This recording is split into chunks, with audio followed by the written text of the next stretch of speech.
La noticia de la separación de Kiko Rivera e Irene Rosales cayó como un jarro de agua fría no solo para la pareja, que llevaba casi una década compartiendo vida y proyectos, sino también para el entorno más cercano, en especial para Isabel Pantoja. La tonadillera, siempre acostumbrada a que los asuntos familiares se conviertan en tema de debate público, se encontraba en un momento de aparente calma dentro de Cantora, refugiada en su música y en sus recuerdos, cuando recibió la llamada que confirmaba aquello que tanto temía. Su hijo había puesto punto final a su matrimonio con Irene. A partir de ese instante, el estado anímico de Isabel se convirtió en una mezcla de tristeza, preocupación y un inevitable sentimiento de responsabilidad, porque aunque la relación entre madre e hijo había sido tormentosa en los últimos años, la separación volvía a colocar al artista en el ojo del huracán de la opinión pública. La reacción de Isabel Pantoja no fue inmediata, como ocurre tantas veces con ella, que prefiere procesar las noticias en soledad, dentro de las paredes de su finca, antes de dar un paso al frente. Según personas cercanas, lo primero que hizo fue encerrarse en su habitación, con las persianas corridas, sin querer hablar con nadie durante horas. El eco de la noticia resonaba en su cabeza. Kiko, su pequeño, aquel niño que tantas veces acompañó a los escenarios, atravesaba uno de los momentos más difíciles de su vida adulta, y lo hacía, una vez más, bajo la mirada crítica de la prensa y del público. Isabel recordaba cómo Irene había sido para él un salvavidas, alguien que lo rescató en sus momentos más oscuros, cuando los excesos, las adicciones y la falta de rumbo lo habían puesto al borde de perderlo todo. La idea de que esa relación hubiera llegado a su fin removía fantasmas del pasado en la memoria de la tonadillera, haciéndole temer que Kiko pudiera volver a caer en un pozo del que tanto costó sacarlo. La artista, a pesar de sus múltiples desencuentros con su hijo, nunca ha dejado de quererlo con esa intensidad desbordada que caracteriza a su manera de sentir. Muchos recordaban las declaraciones de Kiko en televisión, donde expuso los problemas económicos, las disputas por la herencia de Paquirri y las heridas abiertas entre madre e hijo. Pero detrás de la frialdad de aquellas palabras existía un vínculo irrompible. En su interior, Isabel nunca dejó de ver a Kiko como aquel niño que dormía entre bambalinas mientras ella cantaba Marinero de Luces a un público entregado. Y esa visión era la que le impedía mantenerse indiferente ante la desgracia que ahora atravesaba. Las primeras horas fueron de llanto contenido. Isabel, según testigos de su círculo íntimo, apenas comió, caminaba por la casa sin rumbo, murmurando frases entrecortadas sobre cómo se había roto algo que ella siempre había deseado que durara. Se repetía a sí misma que Irene era una buena mujer, que había dado estabilidad a su hijo y sobre todo a sus nietas, a esas niñas que para ella representan un respiro de ternura en medio de su solitaria existencia. El pensamiento de que las pequeñas pudieran sufrir por la ruptura le desgarraba el alma. Más de una vez se sorprendió tomando el teléfono para llamar a Irene, pero volvía a dejarlo, consciente de que entre ellas la relación siempre había sido cordial, aunque marcada por la distancia y por los vaivenes de la relación con Kiko. Lo cierto es que en Cantora se respiraba un ambiente de incertidumbre. Los pocos empleados que permanecen a su lado veían a Isabel más callada que de costumbre, con esa mirada perdida que revela que su mente está en otro lugar. A ratos se refugiaba en su música, poniendo viejas grabaciones en el salón, como si el eco de su propia voz pudiera aliviar la pena que la embargaba. En otras ocasiones, se quedaba sentada en el porche mirando al horizonte, imaginando cómo sería la vida de su hijo a partir de ahora. ¿Volvería Kiko a caer en la tentación de hablar de ella públicamente para desahogar su dolor? ¿Encontraría fuerzas para sobrellevar la separación sin hundirse? Todas esas preguntas giraban en su cabeza como un torbellino imposible de controlar. Las noches resultaban especialmente difíciles. La tonadillera siempre ha sido propensa al insomnio en tiempos de angustia, y esta no era la excepción. Daba vueltas en la cama, repasando mentalmente cada etapa de la relación de su hijo, el enamoramiento apasionado, la boda televisada, el nacimiento de sus hijas y aquella sensación de estabilidad que tanto había agradecido. Irene le pareció desde el principio una mujer sensata, serena, que supo lidiar con el carácter impulsivo de Kiko y que, de algún modo, le dio el equilibrio que a ella misma le hubiera gustado proporcionarle. Ahora, todo eso parecía desmoronarse, y el miedo de Isabel era que su hijo, sin ese sostén, se viera nuevamente arrastrado por la tormenta. En su soledad, la artista también pensaba en cómo la noticia afectaría a su propia imagen. Isabel sabe que, quiera o no, todo lo que ocurre en su familia termina salpicándola. La prensa rosa vive pendiente de cada movimiento, y ella intuía que los micrófonos no tardarían en preguntarle por la separación. Ese simple hecho le generaba ansiedad, porque su carácter orgulloso la empuja a callar y a guardar silencio, pero al mismo tiempo siente el impulso de defender a los suyos. Se debatía entre la discreción y el deseo de mostrar apoyo a su hijo, aunque para ello tuviera que enfrentarse a una opinión pública que suele juzgarla con dureza. Con el paso de los días, la tristeza inicial comenzó a transformarse en una mezcla de preocupación activa y necesidad de intervenir. Isabel, que llevaba tiempo alejada de los conflictos mediáticos, sintió que no podía permanecer al margen. Habló con personas de confianza sobre la posibilidad de llamar a Kiko directamente, aunque dudaba de si él la recibiría con los brazos abiertos o con el recelo que aún quedaba de sus últimos desencuentros. Aún así, en su corazón de madre, prevalecía la necesidad de tender un puente, porque sabía que en momentos de dolor lo que más falta hace es sentirse acompañado. Al mismo tiempo, Isabel no dejaba de pensar en Irene. Recordaba los sacrificios que la joven había hecho, la discreción con la que había llevado los conflictos familiares y la manera en que, pese a todo, siempre procuró mantener a salvo la imagen de la tonadillera.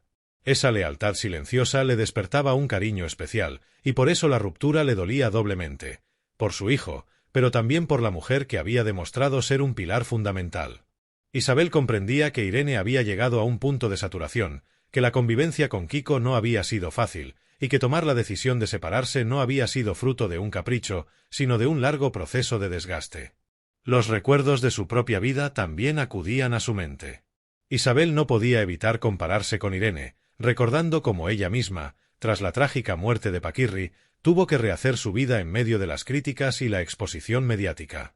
Sabía lo difícil que era tomar decisiones sentimentales cuando todo el mundo opina, y quizás por eso sentía una empatía especial hacia su nuera. Incluso pensó que, de algún modo, Irene había heredado esa carga de soportar los focos mientras intentaba mantener su intimidad. Así se encontraba Isabel Pantoja tras conocer la separación, con el corazón encogido, con el alma dividida entre el amor de madre y la impotencia de no poder controlar los acontecimientos. Pero también con la fuerza que siempre ha mostrado en las adversidades, esa capacidad de levantarse una y otra vez, de enfrentarse a la crítica y de sobreponerse a los golpes de la vida. La noticia la sacudió, sí, pero también despertó en ella la conciencia de que, aunque los conflictos familiares hayan sido numerosos, el vínculo de sangre sigue siendo más fuerte que cualquier desencuentro. En las largas noches de silencio, Isabel seguía pensando en el futuro. Imaginaba a Kiko encontrando de nuevo su camino, a Irene rehaciendo su vida con dignidad, y a sus nietas creciendo felices a pesar de la separación. Y, sobre todo, soñaba con que aquel dolor sirviera para unirlos de nuevo, al menos lo suficiente para recordar que, por encima de todo, son una familia marcada por la luz y la sombra, pero indestructible en su esencia. Así, día tras día, la tonadillera trataba de recomponer su ánimo. Porque si algo ha demostrado Isabel Pantoja a lo largo de los años es que, aunque los golpes la hundan momentáneamente, siempre encuentra la manera de salir adelante. Y esta vez no sería diferente. Aunque su hijo y su nuera tomen caminos separados, ella seguirá luchando por mantenerlos cerca, porque en el fondo sabe que la vida es demasiado corta para vivirla entre rencores. Y mientras en los medios se multiplicaban las tertulias, las portadas y los debates sobre la ruptura, Isabel permanecía en su refugio, observando desde la distancia, pero con el corazón palpitante, porque para ella nada es más importante que el bienestar de los suyos. La separación de Kiko e Irene no solo abrió un nuevo capítulo en la vida de la pareja, sino también en la de la tonadillera, que volvía a enfrentarse a una encrucijada emocional donde el amor, el dolor y la esperanza se entrelazan de manera inseparable. La historia aún no ha terminado. Pero lo que está claro es que Isabel, con todas sus contradicciones, con sus silencios y sus arrebatos, sigue siendo el eje emocional de una familia donde cada acontecimiento, por doloroso que sea, encuentra en ella un reflejo profundo. Y ahora, tras conocer la separación de su hijo, su vida se llena de una nueva preocupación, pero también de un propósito: mantenerse fuerte, porque sabe que, aunque los caminos se separen, los lazos de sangre jamás podrán romperse. La noticia continuaba siendo un eco constante en la mente de Isabel. Pasaban los días y, aunque intentaba distraerse con rutinas cotidianas en Cantora, nada lograba apartar ese nudo en el estómago que la acompañaba desde que se enteró de la ruptura. La finca, normalmente silenciosa, parecía aún más vacía, como si la tristeza de su dueña impregnara las paredes. El personal notaba ese aire melancólico, Isabel apenas hablaba, su tono de voz era más bajo, y las pocas veces que se dirigía a ellos lo hacía con frases cortas, como si le costara articular pensamientos completos. Se refugiaba en su piano, en los álbumes de fotos, en la cocina donde de vez en cuando preparaba algún guiso como si quisiese recordar los tiempos en que la casa estaba llena de vida y risas familiares. Una tarde, mientras hojeaba un viejo álbum, se detuvo en una fotografía de Kiko siendo apenas un niño. Era una imagen en blanco y negro, captada en uno de sus primeros veranos en Cantora. En la foto, el pequeño aparecía sonriente, con una camiseta demasiado grande y la arena pegada en los pies. Isabel acarició la imagen con ternura, y un torrente de recuerdos la invadió. Pensó en cuánto había luchado para protegerlo, en cómo se había enfrentado a la crítica pública para que él tuviera una infancia feliz a pesar de la tragedia de haber perdido a su padre. Y ahora, verlo nuevamente en el centro de una tormenta personal le resultaba insoportable. Aunque Isabel trataba de mantenerse al margen, la prensa no se lo permitía. Cada día llegaban a la verja de Cantora periodistas y reporteros en busca de su reacción. Algunos gritaban su nombre, otros le pedían que mostrara apoyo a su hijo. Ella, firme, no salió. No quería dar declaraciones precipitadas ni convertirse en la protagonista indirecta de la separación. Sin embargo, en su fuero interno, sentía la necesidad de hablar, de expresar lo que llevaba dentro. Pero sabía que si lo hacía, sus palabras serían analizadas, sacadas de contexto y utilizadas en debates televisivos. Por eso eligió el silencio, aunque ese silencio fuera también un peso difícil de soportar. Las noches seguían siendo las más duras. A veces, Isabel se levantaba a las 3 de la madrugada, incapaz de conciliar el sueño. Caminaba por los pasillos oscuros de Cantora, escuchando el crujido de la madera bajo sus pies. En la cocina, se servía un vaso de leche caliente y se quedaba mirando por la ventana hacia el campo, imaginando a su hijo solo en su casa, lidiando con el vacío que deja una separación. En su mente se mezclaban la tristeza y el miedo. ¿Qué será de él ahora? ¿Tendrá fuerzas para resistir? Se repetía en voz baja, como si esas preguntas fueran mantras que, de algún modo, la ayudaran a encontrar respuestas. La figura de Irene también estaba muy presente en sus pensamientos.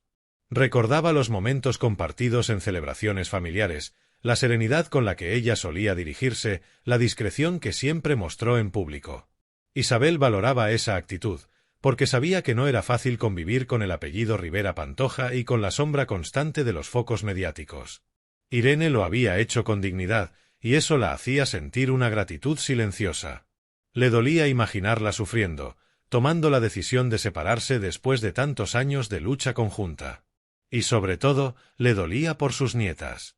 Pensaba en esas niñas que ya no verían a sus padres juntos, en cómo tendrían que adaptarse a una nueva vida.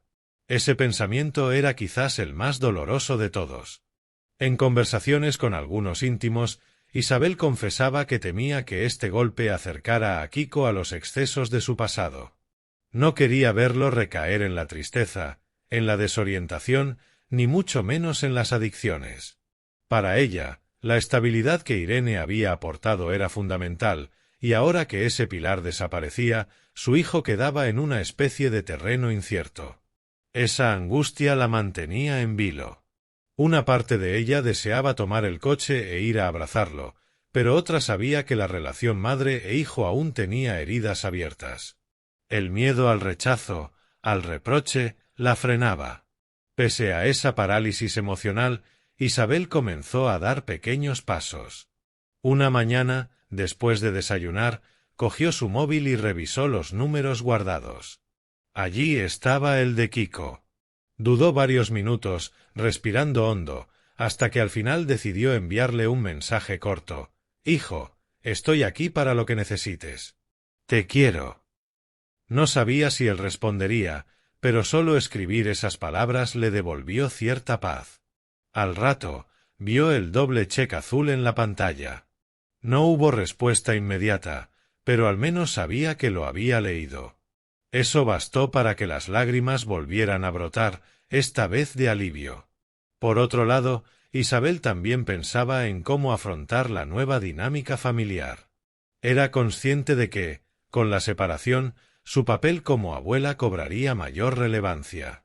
Se repetía a sí misma que debía estar presente para sus nietas, que ellas no debían pagar las consecuencias de los desencuentros de los adultos. Soñaba con tenerlas en Cantora más a menudo, compartir con ellas tardes de juegos y canciones, como ya había hecho en ocasiones pasadas. Imaginaba enseñándoles a cocinar, contándoles historias de su abuelo Paquirri o mostrándoles fotos de cuando su padre era pequeño. Esa visión le daba un motivo para seguir adelante, incluso en medio del dolor. La presión mediática, lejos de cesar, aumentaba. Programas de televisión analizaban cada detalle de la separación, opinaban sobre los motivos y especulaban acerca del futuro de la familia. Isabel trataba de no mirar esos programas, pero a veces, mientras hacía zapping, se encontraba con su nombre en pantalla, acompañado de imágenes de archivo y tertulianos discutiendo su papel en la vida de Kiko. Aquello le producía rabia e impotencia. «No saben nada de lo que sentimos de verdad», murmuraba, apagando el televisor de golpe. Sentía que la gente opinaba con demasiada ligereza sobre dolores ajenos, sin comprender que detrás de los titulares había una familia real, con emociones y heridas profundas. La artista encontraba algo de consuelo en la música. Retomó el hábito de cantar sola en el salón, como si así pudiera liberar la tensión acumulada. Algunas noches se sentaba al piano y entonaba baladas antiguas, canciones que hablaban de desamor, de pérdida y de esperanza. En esos momentos, su voz, aunque rota por la emoción, le devolvía fuerza. Era como si la música fuera el único lenguaje capaz de expresar lo que llevaba dentro, lo que no podía decir con palabras comunes. En medio de todo este torbellino emocional, Isabel también empezó a reflexionar sobre su propia historia familiar. Pensaba en los errores cometidos, en los desencuentros con Kiko, en las batallas legales por la herencia de Paquirri. Se preguntaba si, de algún modo, esos conflictos habían afectado a la manera en que su hijo gestionaba su vida sentimental. Era un pensamiento doloroso, porque implicaba asumir parte de la culpa. Sin embargo, Isabel siempre ha sido consciente de que la vida no es sencilla, y que cada uno arrastra cicatrices que influyen en sus decisiones. El paso de las semanas no borraba la tristeza, pero sí la transformaba. Isabel comenzó a mostrar más apertura hacia quienes la rodeaban. Permitió que algunos familiares la visitaran, aceptó conversaciones más largas con amigos de confianza. Todos coincidían en que la separación de Kiko e Irene la había tocado profundamente, quizá más que otros episodios dolorosos, porque sentía que este golpe volvía a colocar a su hijo en una situación vulnerable. Ella, que siempre ha sido una luchadora, no quería quedarse de brazos cruzados. En su fuero interno, empezó a planear un acercamiento más directo. Soñaba con reunir a Kiko e Irene, aunque solo fuera para hablar por última vez desde la calma. No pretendía forzar una reconciliación, pero sí deseaba que ambos recordaran lo mucho que habían compartido, lo mucho que se habían apoyado mutuamente. Isabel sabía que las separaciones son complicadas, pero también entendía la importancia de cerrar etapas con dignidad. Su mayor deseo era que, al menos, el cariño no desapareciera del todo, porque sabía que, mientras hubiera respeto, las niñas tendrían un entorno más sano en el que crecer. Isabel Pantoja, tras conocer la separación, se encontraba en un estado de fragilidad emocional, pero también de reflexión profunda. Con el tiempo, esa mezcla de dolor y amor de madre se convirtió en un motor para mantenerse en pie. Porque si algo la define, es su capacidad para sobrevivir a las tormentas más intensas. Y aunque este episodio volvió a remover heridas del pasado, también le dio un nuevo propósito: ser el pilar que sostenga, en la medida de lo posible, a una familia que tantas veces ha sido puesta a prueba. Su vida, marcada por la intensidad de la fama y la tragedia, volvía a sumergirse en un mar de incertidumbre. Pero Isabel, como tantas otras veces, estaba dispuesta a resistir. Porque para ella, la familia, con todos sus conflictos y contradicciones, sigue siendo lo más importante. Y aunque la separación de Kiko e Irene le doliera en lo más profundo, sabía que debía seguir adelante, no solo por ella, sino por sus hijos y, sobre todo, por esas nietas que representan la esperanza de un futuro más sereno. Isabel, en medio de esa tormenta interior, comenzó a pensar en cómo el paso del tiempo había transformado su vida y la de los suyos. Cuando Irene llegó a la familia, ella sintió cierta tranquilidad. Había visto muchas mujeres pasar por la vida de Kiko, algunas de forma fugaz, otras dejando huellas profundas, pero ninguna con la serenidad de Irene. Por eso la ruptura se le hacía más difícil de aceptar. En el fondo, siempre creyó que Irene sería la definitiva, la que lograría estabilizar el carácter inquieto de su hijo. Y ahora, enfrentarse a la idea de que ni siquiera aquella relación había resistido, le producía una especie de desesperanza que pocas veces había sentido. Los días seguían pasando en Cantora, y cada jornada estaba teñida de recuerdos. Una mañana, mientras paseaba por los jardines, Isabel se detuvo en el rincón donde Kiko solía jugar de pequeño. Recordaba cómo corría por la hierba, cómo reía a carcajadas persiguiendo a los perros de la finca, cómo pedía a su madre que lo alzara en brazos. Pensar en ese niño feliz y compararlo con el hombre adulto, roto por una separación, le producía un dolor punzante. «La vida nos cambia demasiado rápido», se dijo en voz baja, sintiendo que la nostalgia se le metía en los huesos. No tardó en llegar un segundo mensaje de Kiko. Había pasado casi una semana desde aquel escueto «te quiero, estoy aquí» que ella le envió, y por fin el teléfono vibró con una respuesta. «Gracias, mamá. Ahora no estoy bien, pero te agradezco que me escribas». Isabel leyó esas palabras una y otra vez, con lágrimas en los ojos.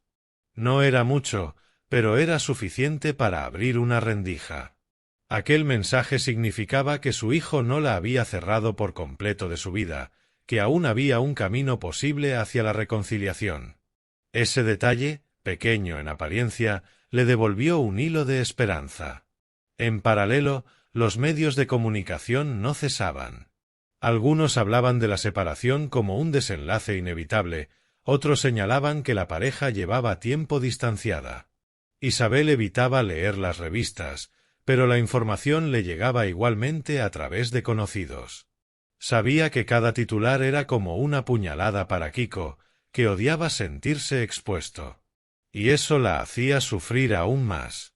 Pensaba que, en cierto modo, la vida le había condenado a ver reflejados en su hijo los mismos dolores que ella había vivido: la pérdida, la incomprensión, la lucha constante contra la opinión pública. En las conversaciones con su círculo íntimo, Isabel empezaba a mostrar un tono más combativo. Decía que no iba a permitir que su hijo se viniera abajo, que haría lo que hiciera falta para sostenerlo. Algunos amigos le sugirieron que lo visitara en persona, pero ella aún dudaba. Tenía miedo de reabrir viejas heridas, de que un gesto malinterpretado arruinara ese pequeño acercamiento que se había logrado con los mensajes. Sin embargo, cada día que pasaba la idea de verlo cara a cara se hacía más fuerte en su corazón. También comenzó a pensar en el futuro de Irene. Aunque no había hablado con ella directamente, Isabel sentía un profundo respeto por la decisión que había tomado. Sabía que nadie abandona un matrimonio de casi 10 años a la ligera, y que seguramente Irene había luchado hasta el final. Esa empatía hizo que, por primera vez en mucho tiempo, Isabel considerara la posibilidad de hablar con su exnuera. No para intentar convencerla de nada, sino para agradecerle. Agradecerle haber cuidado de Kiko cuando ella misma no pudo hacerlo, agradecerle haberle dado 2 nietas maravillosas, agradecerle la paciencia y la lealtad. Ese pensamiento la conmovía profundamente, porque era consciente de que, a pesar de la separación, Irene seguiría formando parte de su vida a través de las niñas. El paso de las semanas no apagó la inquietud, pero sí trajo consigo cierta claridad. Isabel se dio cuenta de que no podía seguir encerrada en el dolor. Tenía que actuar. Así que un día, al caer la tarde, se sentó a escribir una carta a Kiko. No era un mensaje breve ni un intento superficial de acercamiento. Era una carta extensa, escrita de su puño y letra, donde le hablaba desde lo más hondo. Le recordaba anécdotas de su infancia, Le confesaba cuánto lo quería a pesar de todo lo ocurrido y le pedía que no se rindiera. Le decía que, aunque la vida se quebrara en ocasiones, siempre hay que seguir caminando. Y sobre todo, le repetía una y otra vez que no estaba solo. La carta no fue enviada de inmediato. Isabel la guardó en un cajón, como si necesitara reunir fuerzas para entregarla. Pero escribirla ya fue un alivio. Era la primera vez en mucho tiempo que lograba plasmar en papel lo que sentía, sin miedo a ser juzgada ni malinterpretada. Esa noche durmió mejor que las anteriores, como si se hubiera liberado de un peso. Mientras tanto, las nietas se convertían en el centro de sus pensamientos. Isabel soñaba con que vinieran a pasar unos días a Cantora, correr por los jardines, llenar la casa de risas. Imaginaba prepararles meriendas, enseñarles canciones, darles el cariño que, en medio de tanta turbulencia, más falta les haría. Esa ilusión se transformó en una especie de motor. Aunque todo lo demás se tambaleara, el vínculo con sus nietas debía permanecer intacto. Para ella, esas niñas eran la prueba de que la vida, pese a sus golpes, siempre ofrece motivos para sonreír. Poco a poco, la tristeza fue dejando paso a la determinación. Isabel entendió que debía ser un pilar no solo para Kiko, sino para toda la familia. Y aunque seguía refugiada en su finca, comenzó a mostrarse más animada con quienes la rodeaban. Se permitió incluso cantar algunas coplas en reuniones privadas, como una manera de demostrar que, a pesar del dolor, su voz seguía viva. Porque Isabel, con todos sus fantasmas, sabe que la música es la medicina que la mantiene en pie. El estado de Isabel tras conocer la separación de Kiko Rivera e Irene Rosales era complejo, lleno de contradicciones.